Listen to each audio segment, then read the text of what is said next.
The markets just did something no one saw coming.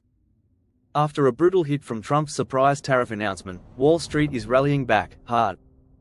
On Friday, the S&P 500 surged 1.5%, officially erasing all the losses from April's so-called Liberation Day tariffs. It's now riding a 9-day winning streak, the longest in over 2 decades. And the reason? Jobs. The US added 177,000 jobs in April. That's way more than the 135,000 economists had expected. Sure, it's down from March. But the message was clear: America's job engine is still running. Trump's tariff announcement in early April rocked the markets. The S&P tumbled 15% in days. Investors panicked. Global markets wobbled. But now, Wall Street seems to believe the worst is over. Barclays global research chief, Ajay Rajayaksha, says the rally is all about that hope. But he also warns, it's probably false hope. Because so far, the actual economic damage? Still not showing up in the data. It's not just the US making a comeback. Across Europe and Asia, stock markets are also bouncing back. In London, the FTSE 100 rose for a 15th straight day, the longest winning streak on record. But one thing hasn't recovered: the dollar.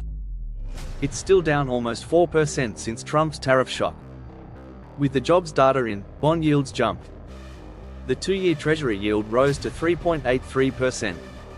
That's investors betting the Fed won't be cutting rates anytime soon. Still, most traders expect 3 rate cuts this year. But a 4th? The chances just got sliced in half, from 60% to 30%. Goldman Sachs even delayed its forecast for the first rate cut, from June to July. But not everyone's happy. Trump took to Truth Social to demand the Fed cut rates immediately. Quote, "The Fed should lower its rate," he posted, celebrating what he called strong employment and much more good news. There's more to the story, though. April also saw a big drop in federal jobs. Federal employment fell by 9,000 in April, and by 26,000 since January.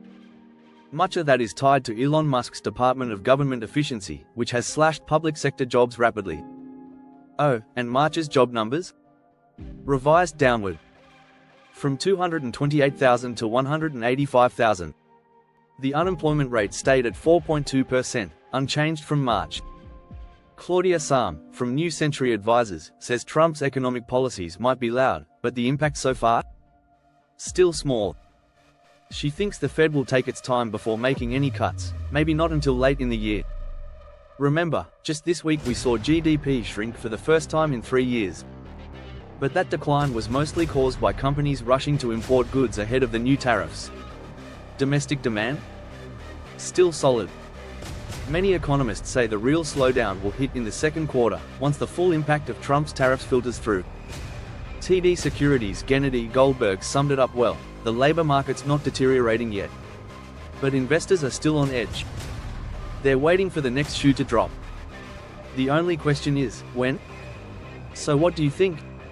Is this market bounce real, or are we just riding a sugar high before the real hit comes? Let us know in the comments, and don't forget to like, subscribe, and hit the bell so you don't miss the next update. Thanks for watching the Economic Edit. See you next time.